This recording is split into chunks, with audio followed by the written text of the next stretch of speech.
সর্বোচ্চ চেষ্টা করার পরেও দেখবেন, সর্বোচ্চ চেষ্টা করার পরেও দেখা যাবে দিন শেষে আপনি অপরাধী হয়ে বসে আছেন।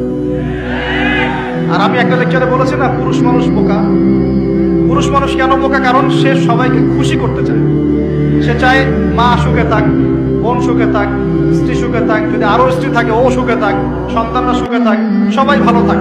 এবং তাদের ভালোর জন্য তারা কত কষ্ট করে, দিন রাত ডিউটি করে, অফিসে যায় আসে, জ্যাম ফেস করে, মানসিক প্রেশার নেয়, শারীরিক প্রেশার নেয়, তাই না? অথচ এই কষ্ট কিন্তু মহিলারা বোঝে না। বোঝে? সবাই বোঝে না।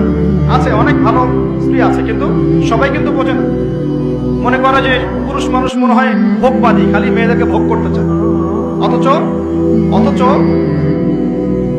সবাইকে সুখে রাখার এই চেষ্টায় একজন পুরুষ দিন শেষে নিজেই সুখী হয় না। বহু পুরুষ শেষ বয়সে গিয়ে একাকিত্বে ভোগে, একা হয়ে যায়।